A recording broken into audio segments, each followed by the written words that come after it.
Saludos, amables televidentes de Conversación Franca por Su Mundo TV. Mitad de semana, miércoles. En breve, pues estaremos conversando con Joaquín Alberto Ramírez, tratando diversos temas de interés nacional y, ¿por qué no?, también de interés histórico para el país. Con él vamos a hablar en pocos minutos sobre esa gesta histórica del año 1959, que fue la expedición de Maimón, Constanza y Estero Hondo, que los dominicanos la hemos definido como la gesta del 14 de junio. Y yo agrego la gesta del 14 y el 19 de junio. Esas son fechas históricas en el país, porque eso fue en el año 1959, cuando estábamos ya en el ocaso de la tiranía de Rafael Leónidas Trujillo y Molina. Todos lo sabían, pero él no lo entendía. Mientras vamos a hablar de la reunión que sostuvo el pasado lunes la cúpula dirigencial del Partido de la Liberación Dominicana, el PLD. Ese partido que se mantuvo en la conducción de la administración pública durante 16 años ininterrumpido y tenía ya 4 anteriormente realizados, totalizan 20 años de las últimas décadas de la República Dominicana de gobierno PLDista. En el año 2020, pues, fue el PLD que decidió salir del poder porque propició un proceso de división que sin duda alguna dejó muy mal parado a su candidato presidencial, a pesar, al margen de las limitaciones que tenía ese candidato presidencial del PLD en el año 2000, más la famosa pandemia. Mientras podríamos hablar de que lo que ocurrió en esa reunión del PLD, sin duda alguna, le decía hoy a un amigo caminante, que fue un ni soy ni estoy, una navaja de doble filo. ¿Por qué? Según dijo el secretario general en calidad de vocero del PLD, Charlie Mariotti, pues el PLD no se aliaría con partidos que están aliados al hoy gobernante Partido Revolucionario Moderno. No dijo que fueron aliados, sino que están aliados, porque la alianza en política depende de las circunstancias. Eso lo sabemos. En el año 1970, el presidente Balaguer sentó en el banquillo de los acusados a Elías Wessing y Wessing. Lo sacó del país, lo acusó de traidor a la patria, de conspirador, y lo sacó del país. Y adivinen ustedes, en el año 1986, cuando el presidente Balaguer vuelve al poder, pues fue aliado con el general Elías Wessing y Wessing.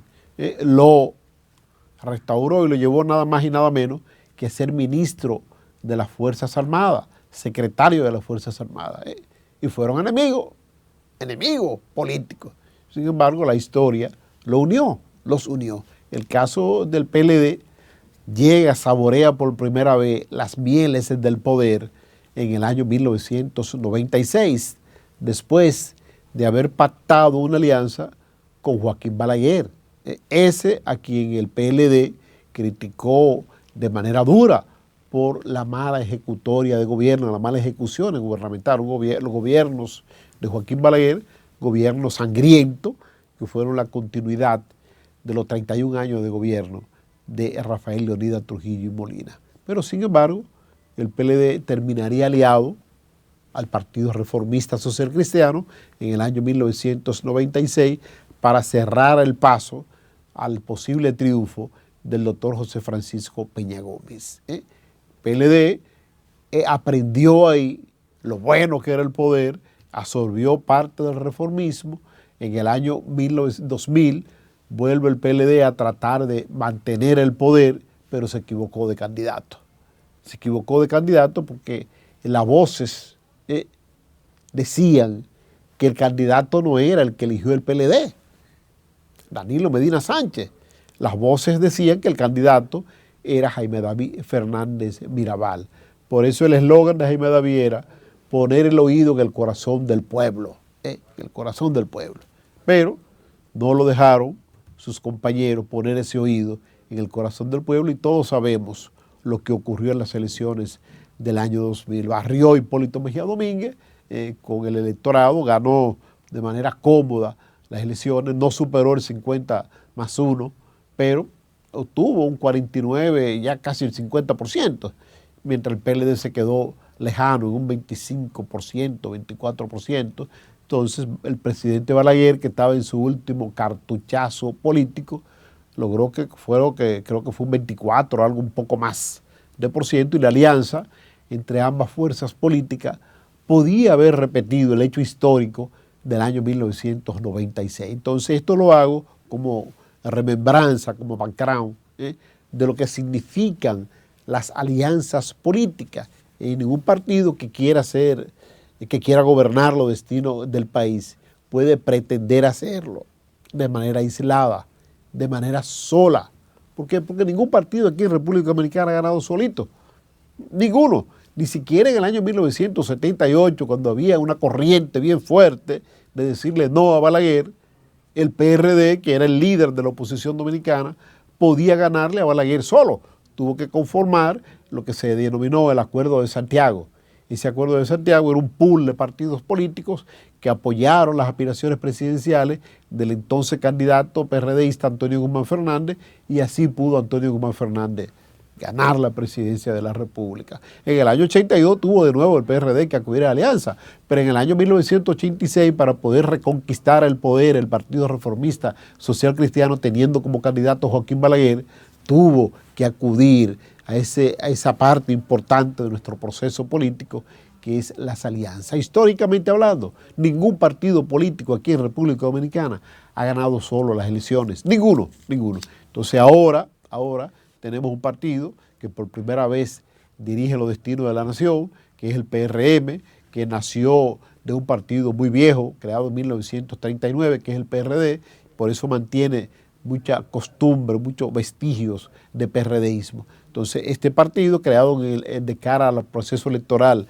del año 2016, que no quedó mal parado, quedó bien parado, producto de la división PRDista, se preparó en esos 4 años de oposición y conquistó el poder. Conquistó en medio de una situación un poco confusa, porque la abstención estuvo casi en el 50% en el año 2020, cuando ganó el presidente actual Luis Rodolfo Abinader Corona, pero la gente estaba cansado, estaba hastiado de sentir que solo un partido gobernaba los destinos del país. Me refiero al PLD, y un candidato que nunca aprendió.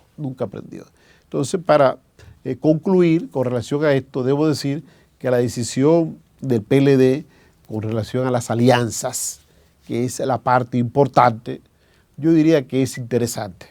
Interesante porque el PLD plantea de que ahora no puede decidir con quién se aliaría, pero le pone un stop, un alto a alianzas con el gobernante PRM. Claro está, porque es el enemigo a vencer.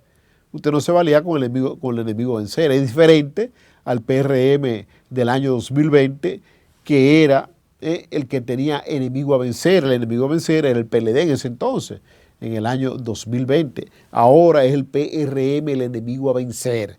En consecuencia, pues es muy difícil que logre pactar alianza con partidos de pensamiento progresista, como lo es la Fuerza del Pueblo y como lo es el mismo PLD. La Fuerza del Pueblo participó aliado por manera circunstancial al PRM en el año 2020, pero no tenía este partido ejercicio de poder. Usted no podía predecir lo que podía ocurrir a futuro. Pero ahora ya sí sabemos lo que ha ocurrido, el desorden que vive la República Dominicana, los desaciertos de esta gestión gubernamental. No hay una sola área de servicio que pueda exhibir logros importantes en esta gestión gubernamental. Si usted se va por el sector eléctrico, las pérdidas han aumentado de manera estrepitosa. Si usted se va por el alto costo de la vida, ni hablar. Lo que usted compraba con 700, 800 pesos, ahora tiene que disponer de 2.000, 2.300 pesos y quizá más. Entonces, en el área de la salud, usted no puede hablar que hay avances significativos porque hay centros hospitalarios, ahora mismo como el caso, y voy a citarlo por su nombre, me gusta siempre tratar de ser lo más objetivo posible, el Mocoso Puey en la avenida Nicolás de Obando. Los médicos trabajan ahí con el sudor, el sudorazo, con este calor, en la víspera del verano, imagínense, sin aire acondicionado. Sin aire acondicionado, no hay aire acondicionado en la mayoría de los consultorios. Entonces, los médicos tienen que hacer de tripa corazón. Entonces, no hay logro importante que exhibir. No hay logro tampoco importante que exhibir de esta gestión gubernamental en materia agropecuaria. Muy por el contrario, se ha reducido de manera significativa la producción agropecuaria. Bueno, usted me diría, bueno, pero es un asunto de una sequía que perduró mucho tiempo en pie. Y yo le diría, es cierto, la sequía perduró mucho tiempo, pero hay muchas vías de cómo usted conjurar la sequía. Para eso están las aguas soterradas, instalar bombas para extraer del subsuelo esa agua y hacer más fértil nuestros suelos. Eso no se le ha dado uso. Miren, siguiendo con el orden de los partidos políticos, en esta semana la población dominicana, muy en especial los militantes del Partido Revolucionario Moderno, han quedado boquiabiertos por el uppercut que le acertó en el estómago la cúpula dirigencial de su partido, anunciando la cuota que habría que pagar para aspirar a ser candidato a una posición electiva. Sin duda alguna son cifras alarmantes. Si fuera un candidato, usted dice, bueno, está bien, los partidos tienen gastos en la elaboración, en la preparación de la primaria, y mucho más ahora, que ningún partido ha elegido primaria. Lo que están eligiendo son encuestas, etc. Pero eso lleva gasto, Entonces el PRM se destapó exigiéndole a los que aspiran a ocupar posiciones electivas, incluyendo la presidencia de la República, de que las cuotas son nada más y nada menos de $1.000.000 hasta 15.000. $1.000.000 los que aspiran a ser candidato a la presidencia de la República. Llueva, trueno, vente, te paga $1.000.000 para inscribirse. No le da posibilidad a usted de que usted gane ese proceso. Muy bien, eso para la candidatura presidencial. Para la candidatura a senaduría, el PRM está exigiendo nada más y nada menos que 150.000 tululuces, más $100.000 los precandidatos a diputados y alcaldes. Alcalde de distrito y distritos municipales, $50.000. 100.000 para los diputados y 50.000 para los alcaldes. Para ser candidato a regidor o aspirar a ser candidato a regidor e inscribirse en ese listado de precandidatos, se requieren entre 15, 20.000 y 25.000 pesos. Oye, eso es lo que requiere el PRM para ser precandidato. Entonces, ¿qué nos dice eso a nosotros? Bueno, el mensaje que nos envían es que esas personas que pudieran inscribirse para aspirar a posiciones electivas, se la van a buscar, muy buscado, como el esposo de la vaca. Se la van a buscar, porque ese dinero que ellos tuvieron que gastar para inscribirse, más el que gasten en la campaña como tal, sale caro, señores, pero muy, muy caro. Entonces, eso saldrá de la costilla del pueblo dominicano. Las alcaldías pagarán. El gobierno central, si es que este pueblo se equivoca y vuelve y lo elige, pagará también por el Congreso de la Nación con una inversión que va entre 150.000 a 100.000 pesos. También podría pagar muy caro la elección de esos candidatos. Y ni hablar de las alcaldías, con la famosa manteca que se distribuyen en las alcaldías para garantizar la aprobación de determinados proyectos de urbanizaciones, construcción de un local comercial, etcétera, etcétera. Todo eso tiene que pagar arbitrio. Arbitrio que en muchas ocasiones no se fiscaliza si se cumple con el requisito fundamental para construir un edificio, como el caso de San Cristóbal de 4 pisos, cuando estuvo autorizado por el Ministerio de Obras Públicas, el Ministerio de la Vivienda, para 2 niveles, 2 pisos. Sin embargo, parece ser que borronearon bien en la alcaldía y se estaban construyendo 4 niveles. En el 4º piso colapsó, se fue a pique el edificio. Y uno de los requisitos que establece el PRM para ser candidato a cualquier posición electiva, a mí me encanta. Y pienso que deberían hacerlo todos los partidos políticos. Pero, para que no haya discriminación, como establece la Constitución de la República Dominicana, hacerlo con tiempo, porque todos de igual a igual tienen el mismo derecho a aspirar a ocupar una posición en la boleta electiva del partido político al cual pertenezcan. Y decir al PRM que le va a exigir que sepan leer y escribir a los precandidatos es un abuso. Es un abuso, porque ¿qué jornada de alfabetización ha llevado a cabo el PRM hacia su militancia? Ninguna. Ninguna. Entonces no se puede discriminar a una persona. Me encanta que cualquier candidato con posibilidades de ganar sepa leer y escribir. El caso de los diputados, ¿sabe cuál fue mi primer empleo? En el año 1978. Lector. ¿Qué leía yo en el Senado de la República? Siendo muy joven aún. Leía los proyectos de leyes que sometía el Poder Ejecutivo para ser sancionado por los senadores y diputados. Ese fue mi trabajo, porque habían senadores y diputados analfabetos. Vamos a la pausa y regresamos en breve con más de Conversación Franca. Ayer el Ministerio Público hizo una serie de allanamientos en la ciudad de Santiago, en las principales ciudades del Cibao, pero muy en especial en Santiago de los Caballeros.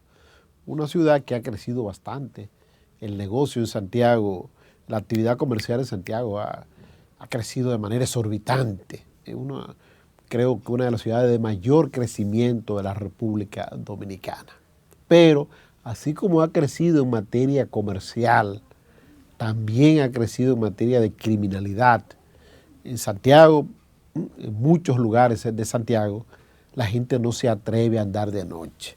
Se han producido crímenes espeluznantes. Todos recordamos el asesinato de una bella y hermosa mujer a plena luz del día a manos de sicarios, porque esta señora supuestamente estaba envuelta a una de esas bandas criminales. Todos recordamos también el asesinato a plena luz del día, en horas de la mañana, de un abogado de los tribunales de la República frente a su casa cuando iba a retirar el periódico que recibía diariamente. Entre otros crímenes espeluznantes que se han producido en la ciudad de Santiago de los Caballeros. Y por eso, pues, el Ministerio Público centró la operación Halcón 4 en Santiago de los Caballeros en el día de ayer, para apresar a todos aquellos que supuestamente puedan tener vínculo con un condenado a narcotráfico, deportado de Estados Unidos, que cumplió condena aquí en República Dominicana,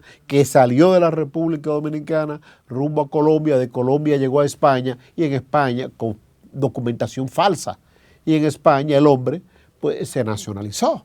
No se sabe si con la vieja, con su vieja identidad o con la identidad que asumió en Colombia. Ustedes ven lo fácil que sale una persona envuelta en narcotráfico, vinculada al narcotráfico, al bajo mundo de la República Dominicana. Sale fácil, con papeleta, porque dice un viejo adagio popular que papeleta mató a menudo. Papeleta mató a menudo.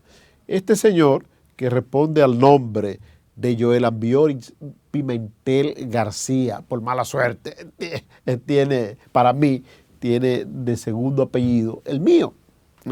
Este señor, pues, que le apodan la J por lo de Joel, supuestamente, pues, dirigía desde España, o dirige, porque él no está apresado todavía, una banda de sicarios, de narcotraficantes, que muchos de ellos están presos, están condenados, otros tienen medida de coerción, y esos que tienen medida de coerción lo que están a espera de que concluya el proceso judicial que se le sigue. Entonces, el Ministerio Público, que tiene bajo su responsabilidad a través de la Dirección General de Prisiones, la tutela, la vigilancia de los que están privados de libertad, pues en ocasiones hace lo que se llaman cambio, traslado de reclusos, porque cuando los reclusos pernotan mucho tiempo en un lugar, crean cadenas de influencia con los gendarmes, con la seguridad, y se producen en muchas ocasiones incidentes lamentables porque tienen como resultado saldo de personas muertas. Entonces, supuestamente el señor Lajota trabajaba en combinación con esos reclusos que están en el sistema de cárceles del país y los mismos le expresaban su preocupación porque posiblemente iban a ser removidos de cárcel, que el que esté en La Victoria lo mandaran al 15 de Asua, que el que esté en el 15 de Asua lo mandaran a La Romana, el que está en Santiago lo enviaran a Higüey. Entonces eso iba a romper todo un entramado mafioso, clientelar, del bajo mundo reinando en las cárceles dominicanas. Entonces ellos, pues, ahí están los otros implicados con Joel, está Nino Come Mezcla, oiga que apodo, Nino Come Mezcla, está Chicho y está el niño hot dog, parece que tiene un negocio de hot dog este. Entonces estas personas se sintieron amenazados en sus intereses si se les trasladaba de cárcel. En consecuencia, iban a hacer los esfuerzos del lugar para que no lo trasladaran. De ahí vino entonces la amenaza, la supuesta amenaza de Joel Lajota. Y digo supuesta porque no se ha demostrado, no hay un audio, no hay un texto donde se escuche a este señor amenazar a la jefa del Ministerio Público. Pero es una persona, para mí, proba, honesta, responsable, doña Miriam Germán Brito, y si ella lo dice, pues tiene ya un porcentaje bien amplio de credibilidad. Además, en las circunstancias en que lo dijo, las amenazas no son a la persona de ella, sino a su hijo, a su vástago.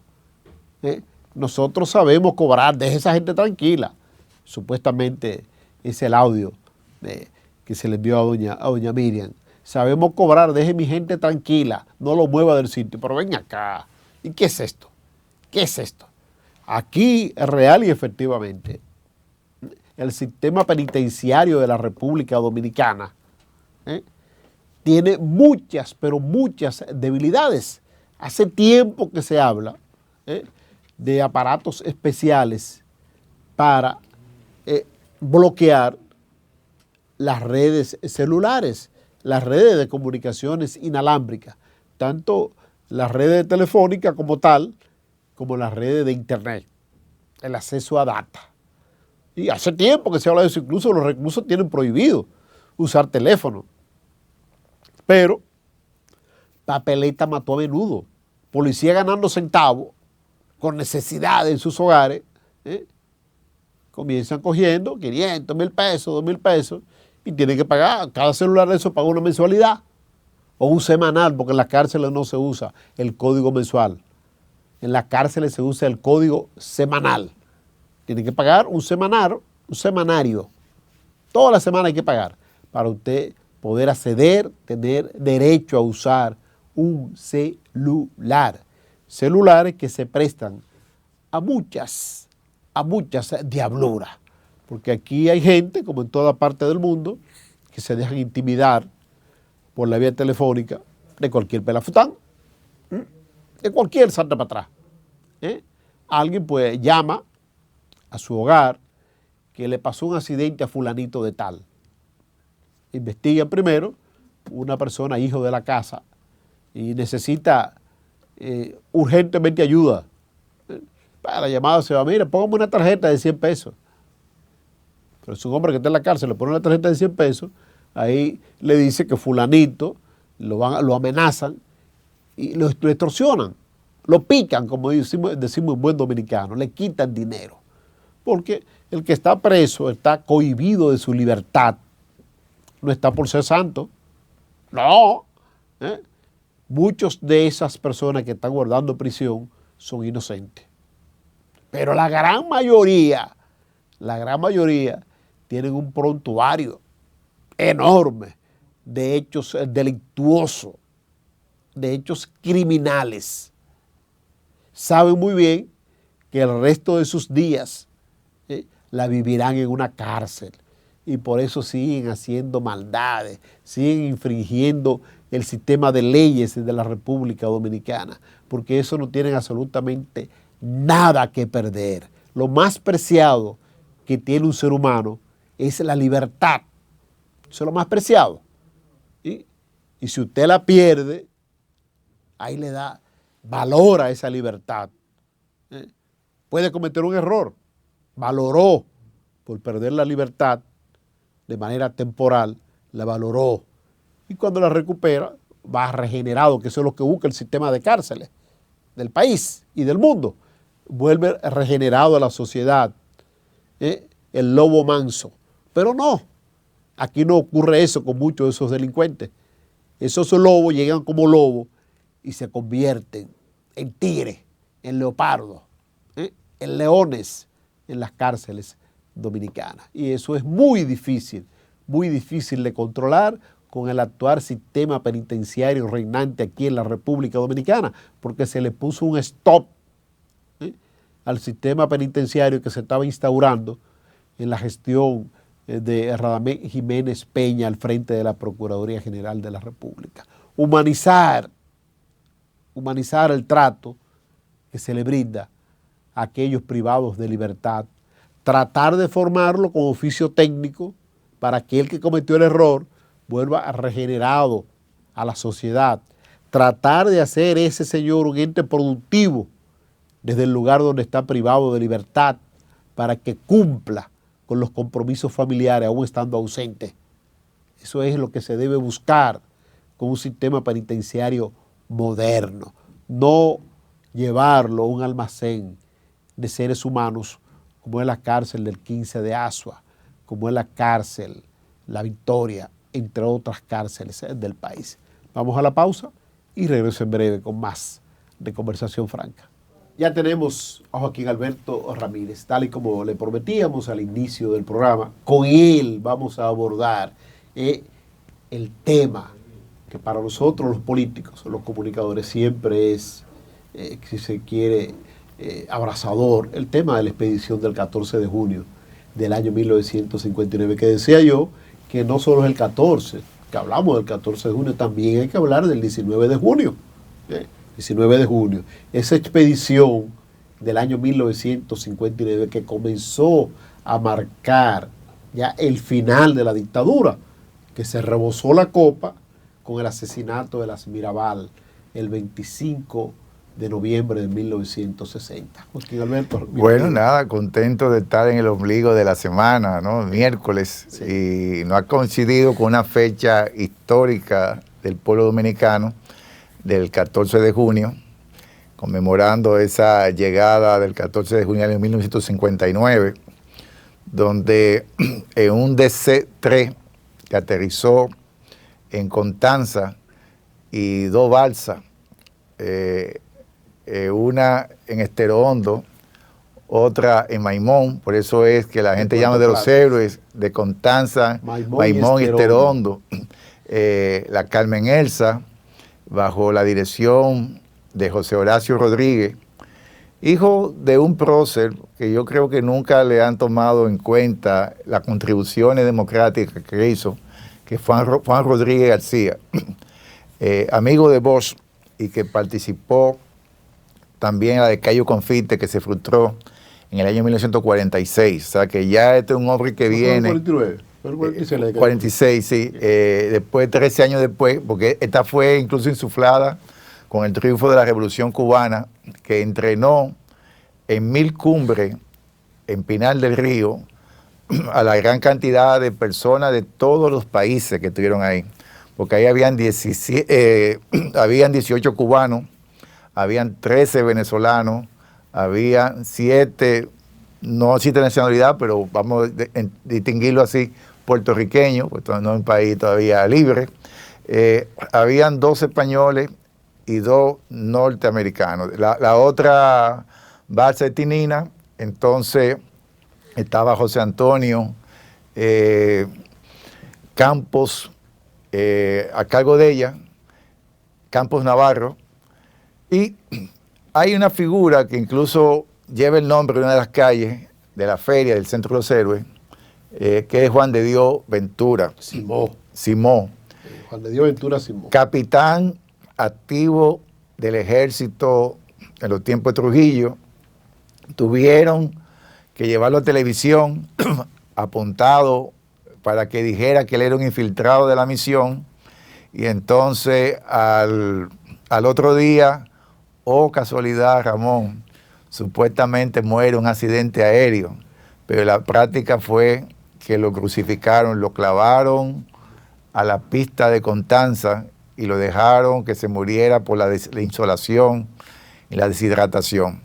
Sin embargo, para conformar un poquito a la viuda, le dieron una casa y al hijo una beca, una manera de ir suavizando las cosas. Pero muchos fueron clavados en pista, otros fueron envueltos con cadena y tirados al mar, otros fueron tirados a los Doberman para que se lo mordieran, animales hambrientos. O sea, fueron saliendo de cada uno de ellos con el liderazgo de Jiménez Moya, que también no se supo el destino de él, no aparecieron los restos de Jiménez Moya, pero él es el que encabezaba el Movimiento de Liberación Dominicano de ese entonces, y como tú dices, esos fueron los golpes que comenzaron a ir demoliendo esa estructura dictatorial, y como tú bien has dicho, el asesinato de la Mirabal fue ya colmando la copa, rebosándola, hasta la decisión, porque no hay que descartar que hubo manos extranjeras en eso, de Kennedy, de salir de la dictadura con elementos, con personas que estaban cercanas a Trujillo, pero que tenían siempre, como decíamos los buenos dominicanos, un dolín. Algo, le hubiesen matado a un familiar, le hubiesen quitado una propiedad, había pasado algo, y estas personas se encargaron ya del magnicidio que se va a producir 2 años después, o bueno, menos de 2 años, porque esto es 14 de junio del 59, la muerte de Trujillo fue ya el 30 de mayo del 61. Pero hay que decir, Joaquín, que justamente ese número, 14 de junio, se convierte luego en 1J4. Un movimiento. Todavía cuando niño yo veía esas siglas. Exacto, lo veíamos todos cuando niños.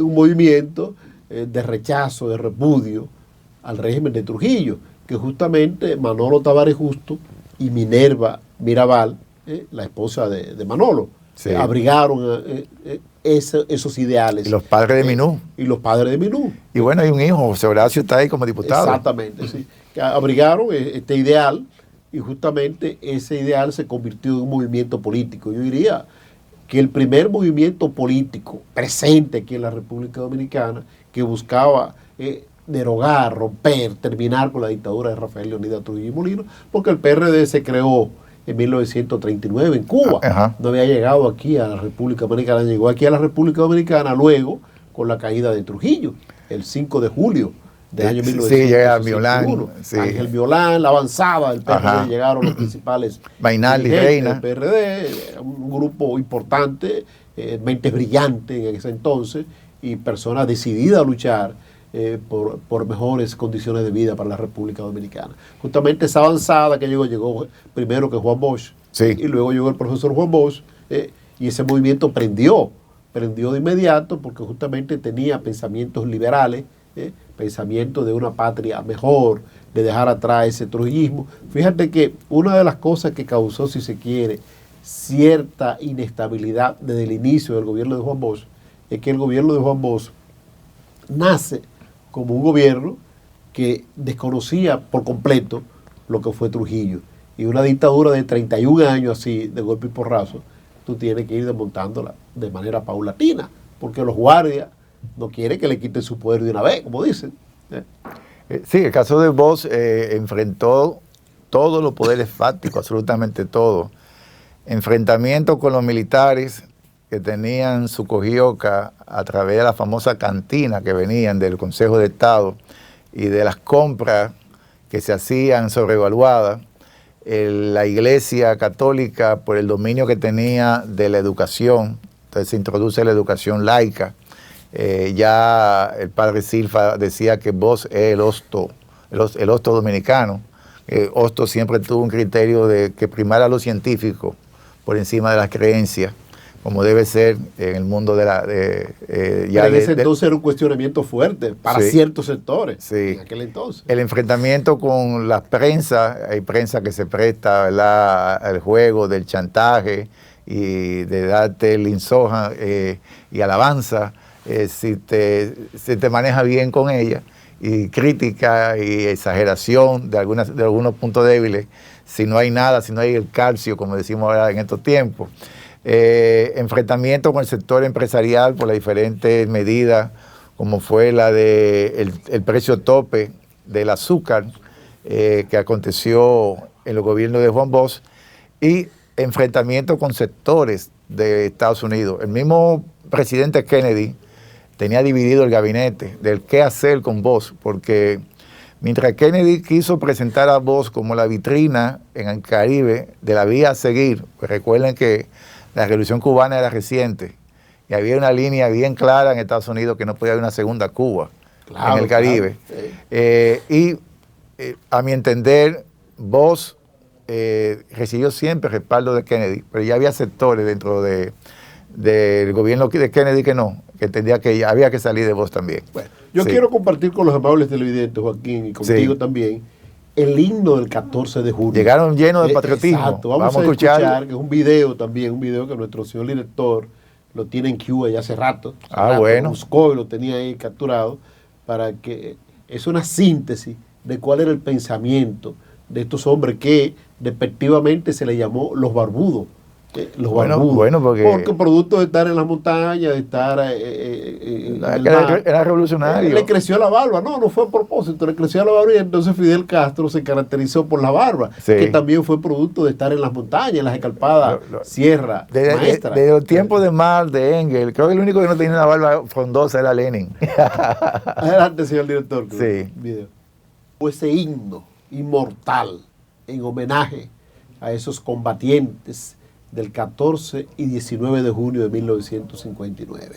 Sin duda alguna, Joaquín, siempre debemos recordar este tipo de eventos, este tipo de hechos históricos. ¿Por qué? Porque los pueblos que no conocen su historia la repiten. Exacto. Y no queremos que se repita esto. Sí. Y justo ahora, en estos momentos, en esta semana, que se ha hablado del reconocimiento de la Junta Central Electoral, de un partido político, que lo dirige nada más y nada menos que un descendiente directo del tirano Rafael Leonidas Trujillo Molina, que me gustaría escuchar de él, ¿verdad? ¿Qué le parece la gesta del 14 de junio? Pero hoy se desapareció. Los periodistas lo han buscado, ayer tuvo una rueda de prensa, pero hoy se desapareció. Hoy no aparecen ni los centros espiritistas. Yo en verdad nunca le atribuyo a los familiares lo que hacen sus padres, sus ascendientes, no sabemos. Pero él lo alaba. Él está orgulloso. Es que yo no lo he escuchado. Vamos a la pausa y regresamos en breve con más de Conversación Franca. Aquí estamos de regreso con más, ya con la parte final de Conversación Franca correspondiente a este día, miércoles, mitad de semana, que como cada miércoles nos acompaña Joaquín Alberto Ramírez y sus temas sugeridos. Dentro de los temas que nos ha sugerido Joaquín Alberto abordar hoy es el de la campaña electoral y los medios de comunicación tradicionales. Pero también no podemos dejar, aunque sea una pincelada de parte tuya, las amenazas hacia la Procuradora General de la República y sus familiares, la doctora Miriam Germán Brito, y los allanamientos en el Cibao. Bueno, a ver cómo yo puedo resumir. ¿La campaña te lo dejo a ti? Pero me voy a ir primero con la campaña, que fíjate, en este espacio de Conversación Franca, nosotros, el productor Ramón García y nosotros que venimos, colaboramos los miércoles, sí, pero con tu librito ahí. Tú estás en el día a día, yo estoy nada más los miércoles. Estamos a carta virada, tú y yo. Todo el mundo conoce tu militancia con la Fuerza del Pueblo. Y todo el mundo conoce mi militancia con el Partido de la Elección Dominicana. Pero lo que yo no entiendo es medio, como ha pasado con el Listín Diario, y esa es mi queja, de que se supone que no tiene una posición partidaria y te coja una actividad como la que realizó la circunscripción 2 o el municipio de Santo Domingo Este, la militancia PLDista, encabezada por su candidato presidencial virtual, hasta que se haga la proclamación oficial, ¿verdad? Abel Martínez Durán, y ya sí un precandidato único que tenemos en el municipio, que es el caso de Luis Alberto Tejeda. Ya. Cogerla un gran candidato. En principio, en organización, y decir en un tuit bajo la firma institucional del periódico de la escasa participación, eso no se hace. Y eso fueron capaces de hacerlo y ponerlo en la cuenta Twitter del Listín Diario, aunque ellos mismos después mantuvieron el seguimiento a esa actividad en desarrollo y se ve la actividad compacta y masiva que tuvo, porque nadie va a dudar del PRM, de la Fuerza del Pueblo y del PLD en capacidad de movilización. Es más, en el país no existe vehículo para transportar a la convocatoria que hagan esos tres partidos. No existe, porque si yo hago un simple... Si lo hacen simultáneo no existe, no hay. No, aunque sea un solo ese día, porque yo, que soy creyente de la GALU y de la MARPEN, que nos da un 19%, en un universo de 8 millones de votantes, que participa el 72% de la gente, el 28% se queda en su casa. Cuando tú calculas el 19% de eso, es 1.100.000. El PLD, en el peor de los casos, va a sacar 1.100.000 votos, en el peor de los casos. Yeah. Y 1.100.000 personas, no hay transporte en este país para eso. De hecho, yo he tenido la suerte de ser un dirigente del partido durante tanto tiempo. Bueno, yo salí del Comité Central, Ramón, hace 22 años. Y en aquellos tiempos, el meeting de cierre de campaña, la queja que había, la Kennedy, ¿cómo se movó? Era que lugares de Pedernales, de Elías Piña, de la frontera, de Dajabón, querían venir y dijeron, no, para tú traer una guagua de Dajabón, de Elías Piña, de Pedernales, mejor la llevamos de Los Minas. Claro. Y para los fines de efecto, más barato sí, 32 personas, 60 personas, la gente no está contando quién es de Elías Piña, pero ellos querían participar. La lucha de ellos era que le consiguieran esa guagua, porque eso le creaba un problema político de liderazgo local. Entonces, desde hace mucho tiempo, los partidos políticos, por lo menos estos tres que estamos mencionando, tienen esa capacidad. Pero mira, déjame decirte que el Listín parece ser que no le gusta hablar de esa de una marcha multitudinaria, porque cuando la Fuerza del Pueblo hizo su actividad el 1 de mayo, también hizo lo mismo. El titular dijo cientos de personas. Yo tuve que llamar al jefe de información. Pero es que la posición. Que no son cientos, son miles. Claro. Son miles. Le llamé el video. Sí, es verdad, tienes razón. Lo que pasa es que enviamos un reportero novato, un reportero nuevo. Digo, bueno, pero que el reportero no tiene que decir lo que él quiere, sino lo que se ve. O que lo dejen en la cuenta del reportero, pero es que está usando ya plataforma institucional, está usando la cuenta Twitter. Que ahora, usted no puede quejarse del Listín, porque el Listín también le mantuvo durante 3 meses el asunto de la consulta ahí. Después concluyó la consulta y estaba ahí todavía el video ahí. Bueno, pero una cosa con violín y con guitarra. No, pero lo que debemos siempre decir la verdad. Por ejemplo, fíjense que yo digo la información tal como la veo, porque total, al cabo de cierto tiempo, eso se va a ver. Así mismo, pero lo más importante es que esa actividad se realizó y que Luis Alberto, que es un gran candidato, yo diría que es el alcalde moral de Santo Domingo Este, el alcalde moral, porque la primera convocatoria en febrero, para nadie es un secreto que Luis Alberto estaba ganado. Lo mató la Junta. Errores de nuestro partido. Exacto. Que no quiso pedir la renuncia de los jueces de la Junta, como yo le había pedido. Gracias, Joaquín Alberto, por haber estado con nosotros. Esperemos el próximo miércoles contar con tu presencia y tratar otros temas tan interesantes como el día de hoy. Hasta la próxima. Su Mundo TV.